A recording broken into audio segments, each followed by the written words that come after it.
follow up question and answers on the reading of Shamati, Article 8 to 12.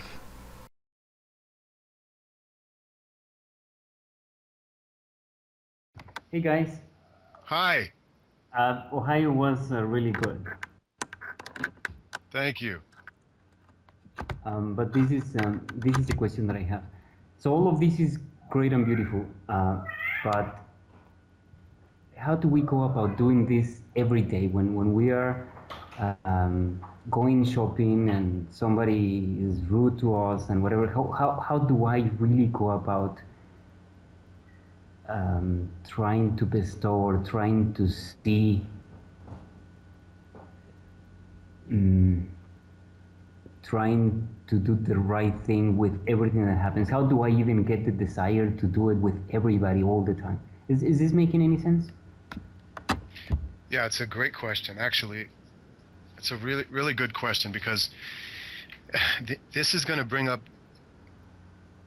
I'll tell you how I feel about the question. I'll let anybody else jump in and answer too. But when, when we start to work within ourselves, we have to understand the order of things. And we have to understand that there's a process in me graduating myself to levels where I'm able to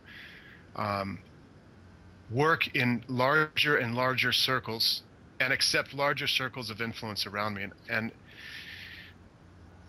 now I want to, in the Jewish faith, there's three prayers we say. We say three prayers a day that involve our time to be with God. So these specific times that we're working on ourselves within and connecting to God and trying to work are times where I'm not being influenced by the outside. I'm only being influenced by what's happening inside. I'm able to focus on that.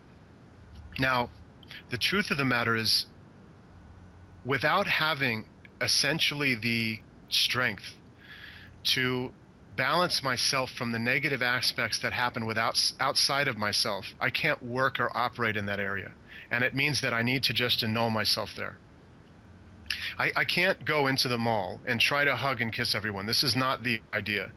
In fact, just the inner intention toward others, not the outer work. That comes, but not the outer work, but the inner intention is enough to create within yourself the right environment. So when you say we go to the mall and I have people being rude and how do I deal with these people? They're driving me nuts. They're like children and I don't know how to deal with this and it affects me. There are stages of the work, and I don't. There is a practical path here, but I don't want to stay away from that for a second. I just want to talk about the basics. There's a process to the work that involves slow, gradual steps.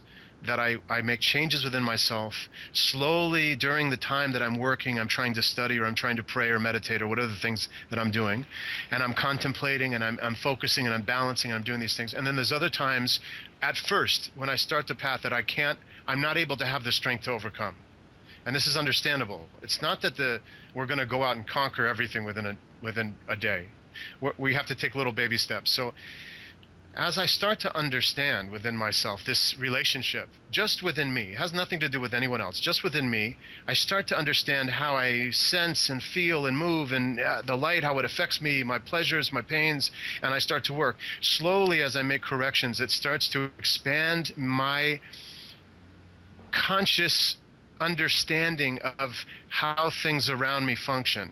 And through this correction and this expansion, the things that happen outside of me that before drastically affected me start to not affect me. The outside world, how I see everything outside my body boundary, starts to not influence me, with the same strength. It's not that I'm going out there and conquering the world. This is not going to happen. There's been a million great men before us that have tried to conquer the world. They've all failed, period. Obviously, we see how the world is.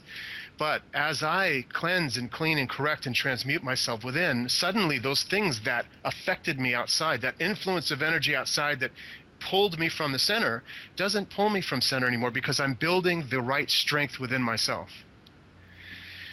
And so This is all I'm asked to do, is simply allow the light to come in and influence me and correct me. And as long as I do that and I'm headed in the right direction, I'm making efforts, the power that I have within, the ability for me to draw a bigger strength within, absolutely radically changes how I see everything outside of me, how things outside of me affect me, how these quote unquote rude people at the mall affect me. That they don't anymore. They have no power over me. Now remember, everything I sense from the outside is an influence by wave energy, right? We can call it a person. We can clothe it however we want to clothe it. But when something makes me feel bad, it's because it overpowered my ability to negate it. So we're talking about just energy here. So when somebody makes me feel angry or somebody makes me feel sad, it's really because I didn't have the energy, the power to overcome that influence. As I build this power within myself by cleansing myself, by cleaning myself, and by allowing the stronger light to penetrate me, these outside influences no longer have any power over me because my inner strength is strong enough to resist, to overcome. In fact, they don't even affect me at all because the wave influence isn't there. So all I really have to do is find a way to adjust myself, balance myself inside so that I can merge with this light in stronger and gradually greater doses so that suddenly I am commanding or overcoming or adopting or unionizing everything that happens outside of me to the degree that I'm completely wearing the armor of God. Nothing affects me. It doesn't matter. Someone screams in my face, I love them. Someone throws a tantrum in line at the Cinnabon in the mall, I love them. Somebody goes nuts in the parking lot because they can't get the right space, I love them. It doesn't matter. It doesn't affect me. I'm above this because the strength I've generated and corrected within myself overcomes all of this, and I can hold my peace. Always, always holding my peace. So looking at the work like that, it's only a matter of me harnessing and grasping this higher energy, that's all. It's not for me to go outside and try to deal with quote unquote people, because I don't have the strength for that. I can't handle the world. I let the world will beat me up. It's too powerful for me. But as I make these corrections and I make this transition and I grow and I graduate, suddenly I rise above this level of reality because I have overcome its laws. No influence can affect me now. And that's the idea. So if anyone wants to jump in on that, I just kind of used a very esoteric, mystical kind of explanation there, but just wanted to. Yeah. And I'm not, what I'm going to say is not a disagreement with what Ras said. I think Ras said, I think Ras said in a way that when I'm very far in the path, that's the way I'm going to see as Ras is explaining. When I'm going to be even, nothing going to bother me. But as Omar is asking, and I think it is a great question, and this is a little more, my answer is a little more connected to Hasidut, to the Hasidut movement, and to the philosophy of Hasidut, which is Kabbalistic, but more than just what we just Kabbalah per se. I don't like even to make those distinctions, but let's say it's more in concept of a Baal Shem Tov teaching. So how do I'm trying to come closer to God, right? The idea of to be able to be still to God is really to come more similar to God, to do what He does. That's it's not that I want to give something to God, because there's nothing for me to give Him, but to do for His contentment, to please my Creator, which is really pleasing also what I am. Okay, I don't know. Let's not go there. Okay, so it's to please the contentment of God. So in any little things that I do, even the people, it's not that I'm going to have to love everyone like Raz was saying. I don't have to go around the street and starting hugging everyone on the road. That's not what I have to do. But even if I give a smile to a person, even if let's say I argue with someone and I realize that my argument is for what? I have to be able to aware of myself. So I'm not really, like I think we were talking about it also yesterday. If I argue just so I can feel so superior to the person, then I have to retract almost. Then I have to be able to recognize it. And even if I have to apologize to a person, if I have to give, let's say I'm on the road and someone wants to get in, instead of trying to push so close and not giving them the space to go in, I will stop. I will let them go in. I will look those things. It's not really, the difficulty at the beginning is all those things I am doing is still because it makes me feel good. So it's still very selfish. is what we call doing the work lo lishma. But from lo lishma will come lishma, which means I have to do those things in a sense like almost like an habit to habituate myself to do those recognition. Let's say I'm married, I have a wife. See, I'm watching like a game on TV. Then she's asking me, "Hey, darling, the dishes need to be done." But instead of saying, "Hey, babe, do them. I'm watching TV right now. I'm watching a very important game on TV. I will do them later." It's like, okay, you know what, darling, that will please you. I go and do it. Not even thinking, oh, she could wait. In all reality, is really to be able to that change of attitude, to seek what can I do for another. I have another sentence that usually I don't tell this everywhere, but I'm into AA, right? The Alcoholic Anonymous. And with that concept that we have to carry the vision of God into all our affairs. I have to try to really, that's what I want to do. How can I be of service to thee and to the people about me? So it is true that at the beginning, all what I'm doing is very, very selfish. But I recognize it. I won't hide it from me. So I have to recognize that indeed, because it's so difficult to do something in the total altruistic manner as God does for us. Because there is nothing, and that's what we're speaking before, there's nothing I can do for God. Nothing. What I'm doing is the contentment, and I know that's why language is so damn difficult.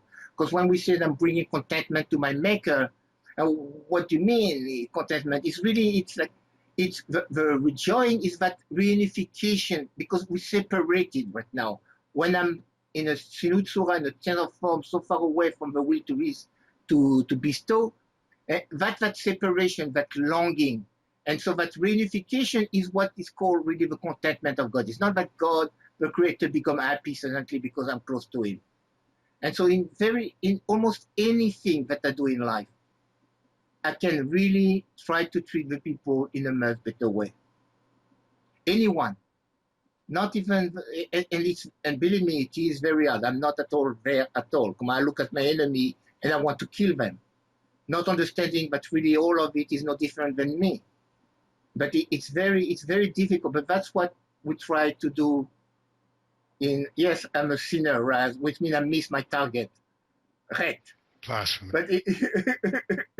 But it's the way that we so you see, Omar, you can try to do. It's not like, and I should not think, oh, I want to bestow to God. That's why I'm doing it. I just have to try to do it because that's what seems unnatural for me to do at the moment. The most natural thing for me to do will be to totally think only what's in it for me. Screw those people. They're creating too much problem to me. I'm blaming them. My life is bad because the government is not giving me what they want. They should give me. Those people are not doing for me what I want. And I'm not understanding that they don't have no power. I have no power.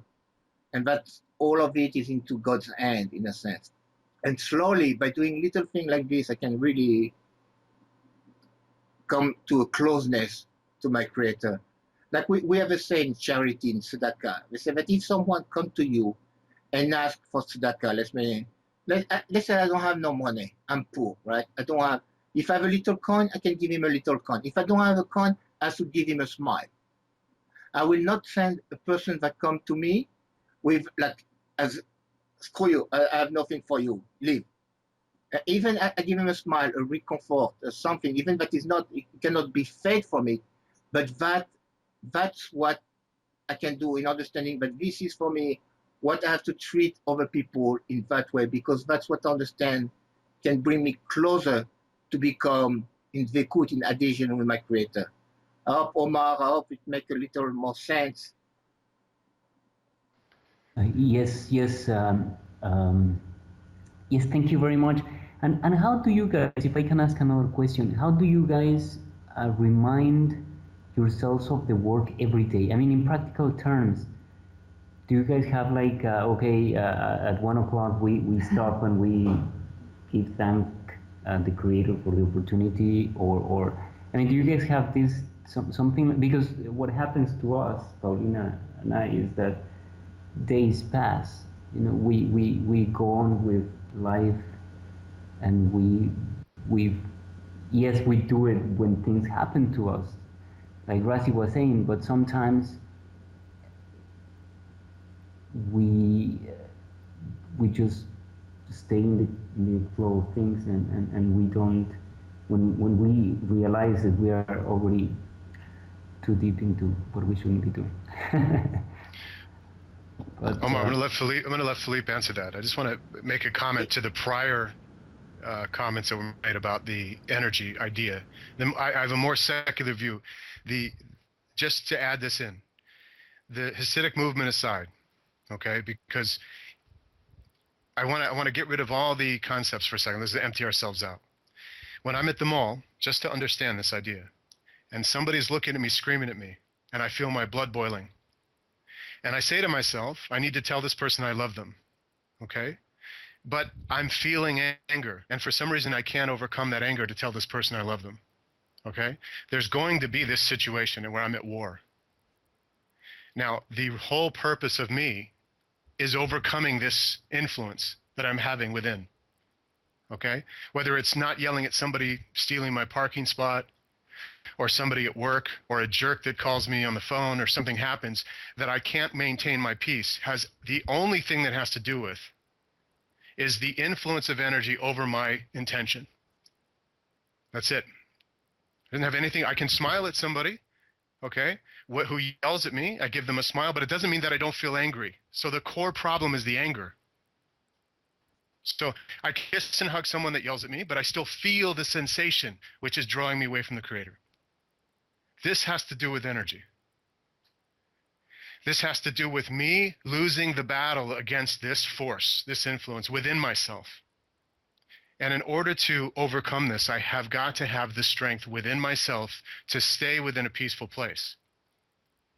In other words, the anger doesn't need to come onto me and then I go to war with it. It just shouldn't arrive, because I have enough strength to hold my peace and see things as they are.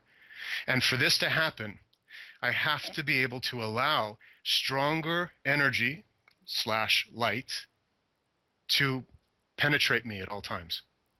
This is the way I'm going to overcome this. I do not particularly believe that we can just pass out candies and eventually become spiritual, because I've seen the Hasidist movement, I've been a part of it, and I understand that most of them are not spiritual people. In fact, a lot of them are very angry people, okay? Now, excluding some of the greatest, obviously, God bless them all. But to really understand myself, I have to go to the principal idea that the light, God's light, is what bestows to me enough energy to overcome these lower desires of anger, lust, greed, fear, all kinds of things. I have got to have within myself a strong enough energy to hold peace. Okay, so no matter what I do outwardly, I'm not affecting the branch, or excuse me, the root. I'm only affecting the branch. So when I see a tree and the fruit looks like it's going to die, I can water the fruit every single day. But it's never going to make the tree healthy. I have to go to the root and water the root. So if I'm out at the mall handing out candies and smiles, I'm still feeling angry at everybody. I'm just overcoming that anger with this outward appearance of everything's great. Look, I'm smiling, I'm pious, and everything's fine. But inside, I'm still just frustrated and still have this issue going on that's bothering me. This is not fulfilling the purpose of creation. So I should be either passing out candy with a smile because I'm genuinely at peace within, or this action is not going to cure the root. That's what I said earlier, going around and hugging people is not going to fix the root problem. It's only going to somehow do nothing on the outside here. So understanding that, the work is for me to have a practical application of allowing the light to come into my body and heal me. And you asked, how do we keep this going every day without losing a few days and then realizing that this goes back to the main point of bestowing pleasure. And although I don't want to get into all of this here, because I'm going to let Philippe obviously answer too, because he can tell you about the ideas of daily prayer and everything else. But in order for me to bestow pleasure, in order for me to really harness this energy, this strong energy we call pleasure, and give it to the Creator, I have to have it first. It has to exist, okay? In order for me to have this pleasure exist, I have to have some way of creating it. You see, we have to understand we don't just say, oh, well, I listened to a fun song and I'm now bestowing this to the Creator. This is imaginings of like children. This isn't really actual practical work. And this is why we fail to reach the spiritual doorway, because we're not sure what we're really doing. What kind of pleasure? What do you mean pleasure? What is this? What is this? The practical application of this is that we create, or we allow the pleasure to heighten within ourselves so that I can literally unionize it within myself. I can literally bring Malhut, the lower desire, the lowest desire, through all of the inner desires and bring it to the pupil of the eye, up in the heavens. This is a process, okay? When we understand this process clearly, that it's not talking about some vague thing that we're trying to reach out to. It's not trying to tell us about some weird kind of esoteric, mystic property I'm supposed to have. This is a practical application. Once we understand the practical application, we'll make leaps in correction, in focus, in clarity, in health, in spirituality. So again, I'm really don't want to get into all of this, and I know that we will talk about all of it, but just not right now. But believe me, there is a practical path, and it works. There's a practical path, and it works, and it's exactly what the Baha Salam is talking about in Tess, to a T. It's exactly what Kabbalah is about. I believe it's exactly what the Baal Shem Tov knew, and I have work from him that explains these hints. It's exactly what alchemy talks about. It's exactly what Hermetica is based on, and it's the hidden wisdom inside every religion all the way back to, we can go back to India, China, okay? What we've done is we're still like little children, and we're looking at this kind of advanced, clothed, esoteric text, and we're making up things that we think will work because we just don't really have a grasp of it yet. So we're just grabbing things that, how do I get myself into a state of peace? Well, I think he means this, I think he means this, and we have all these philosophies. But I promise you this is not the case, that actually there is a defined, regular, daily activity, okay, that is absolutely applicable, and it's beautiful, it works, and it's going to make a huge impact on people. And until now, we haven't really understood it. And that's why we see so many people throughout the world who are quote-unquote pious religious people who are no closer to this spiritual bestowing than the gardener. Okay, and that's just truth. I'm not trying to put anyone down out there. I'm not trying to really do any of that. I'm just trying to say this is just honesty. This is truth. We know this is truth. We all have lacked the spiritual sight. We all, okay?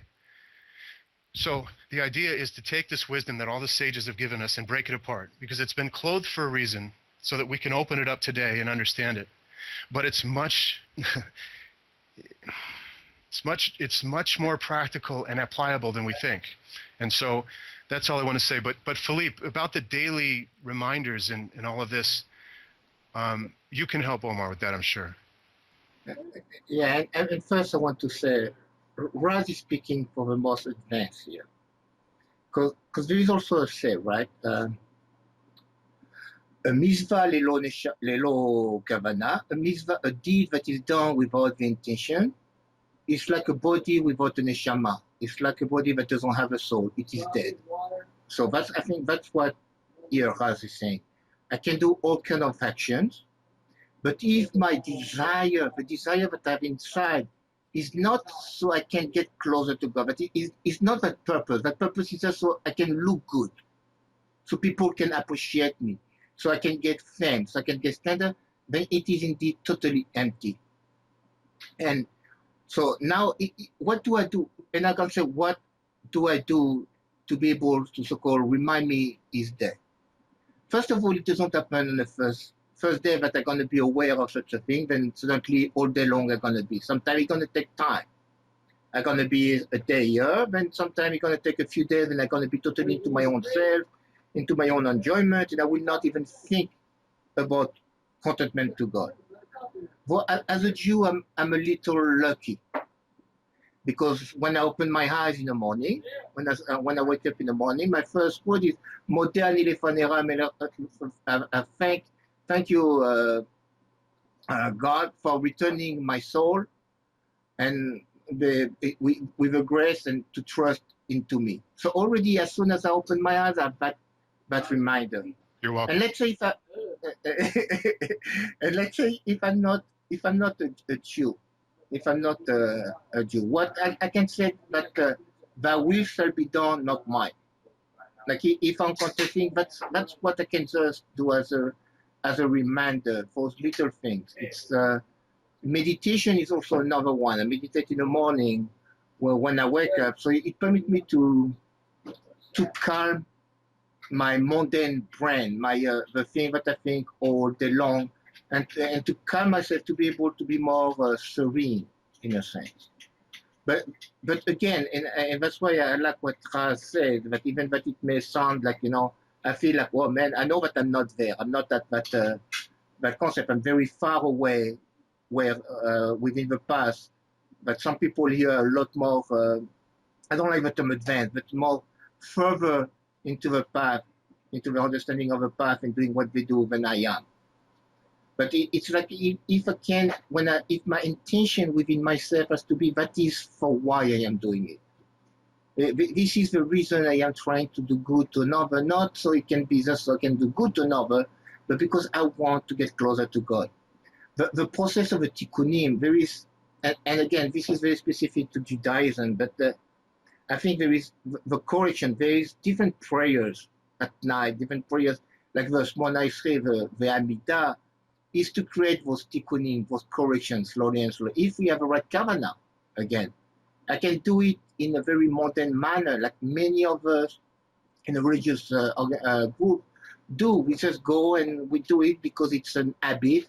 It's like drinking water. I have no desire into it. I do it because my parents forced me to do those things, and because it is the way it is done, and I want to look good into the community. And this is indeed empty. That does not permit one to get closer in spirituality.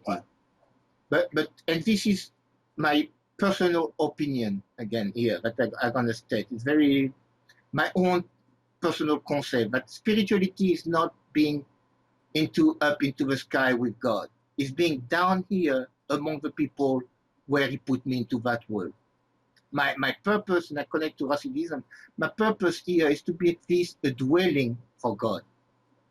That God wants to dwell among the lower, like we learned before, into the Tartonim, into the lower. We try to bring it in here so we can.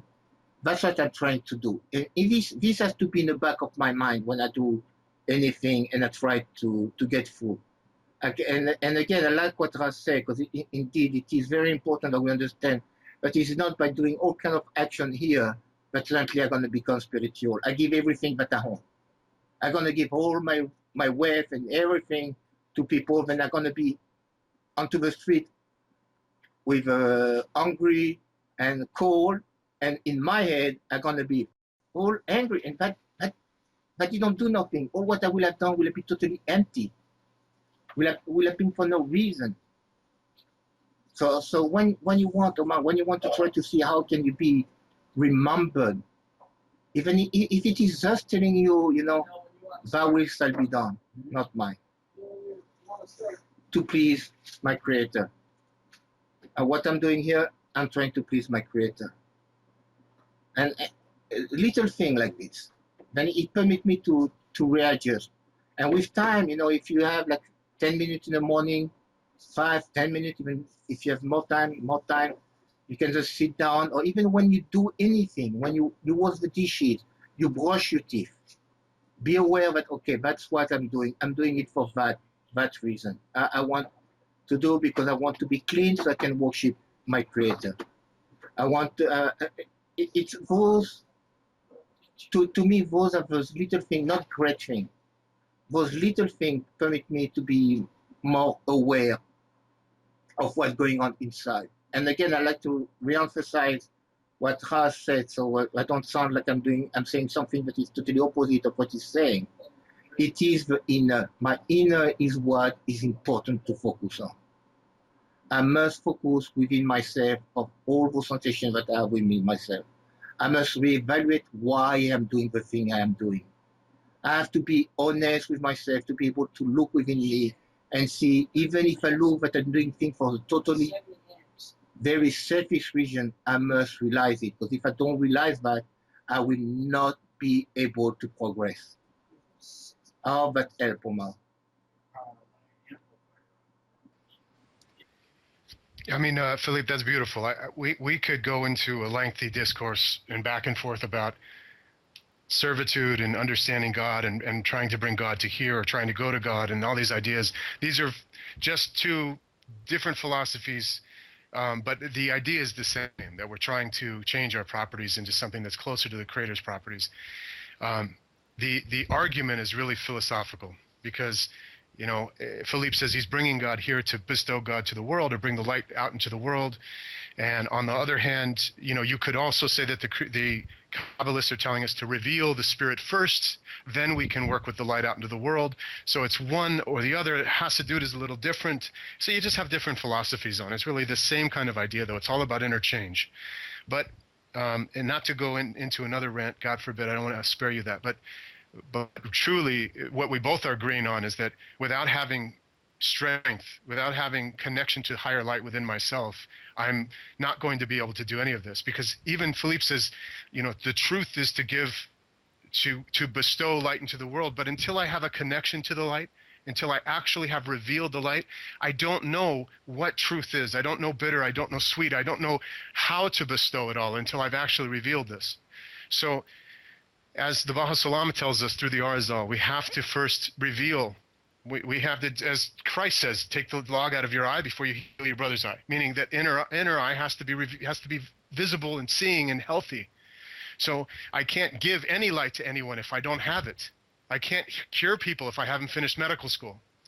So exactly. I have to be healed first within. So in order for me to do that, I have to do work on myself, and I'll reach a level where I experience something that's opens up to me a new, it reveals to me what we say, like God face to face. Not meaning that the Creator comes in as like a big Pac-Man, but just some bigger thing that I say, okay, now I have this relationship on a much more powerful level.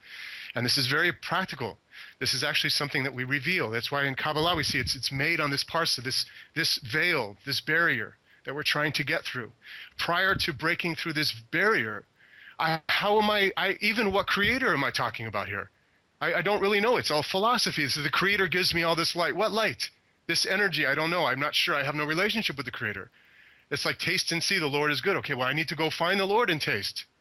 So that's why we say in Kabbalah, there's a veil there. I have to penetrate that veil. Once I penetrate that veil, I'm then in truth. Then I know. I have a knowing. And when I have a knowing, then I can actually take action. But prior to this, I can't really do anything. To be honest and really clear with ourselves, I'm just saying that, you know, I'm giving a candy to this person is a good thing. How do you know? Well, because I feel that it's good. It's giving something to this kid. The kid dies of diabetes. There's no way we can know. I'm making a joke, but my point is truth. So we have to stay humble and honest within ourselves and realize that, number one, there's no Creator to speak about. And I know I've seen, we know that Baha Salam says this. We know that the Rav Leitman says this. We know that we've heard this from other Rebbes in the past, that we have to know that there's a faith that the Creator exists. Obviously, there's a faith the Creator exists. We know this, but that I want to break through this barrier. And that is what I need to work on within myself constantly, day in and day out, to get through and reveal what's been concealed from me and get out of this sleepy state of unconsciousness. Okay, because the whole world is asleep. So the more I go outside and try to give and give and give and give, the more I'm caught up in this illusion in philosophy that it's based on no reality. Okay, so we work within ourselves to reveal something that's been taken from us, something that we've caused to be in darkness about. And when I illuminate myself within, I suddenly say, now I see, now I understand. My awareness is graduated. And I'm able to understand how to work and manipulate and work and grow through this relationship. But prior to this, there is no light, there is no Creator, there is no nothing. And just scientifically, now I'm not saying faith-wise, you believe what you want to believe. could be a Jehovah's Witness, you could be into Hasidus, you can do whatever you want. But I'm saying be prior to this state, truthful, okay, the Creator is something that I don't really have a relationship with, but it's everything I see. Okay, that's what I believe. But the idea is to see, to know God, to know God. And this is the initial work we have to do on ourselves. So anyway, enough ranting on this. All of it's beautiful, and it really is all truth. But just staying on that course of understanding ourselves is the prime importance at first. We have to keep ourselves focused there. Yeah, as you said, I cannot give what I don't have. When I want to give you $1,000, if I don't have it, I cannot give it to you. So if I want to be able to do bestow upon others, if I don't have it within me, then it's empty. I think we both explaining the same thing. I think exactly. So Absolutely. Okay, so yeah, Omar, thank you. We love it. Beautiful questions. Thank you, Raz. Thank you, Philippe. Okay, love you guys.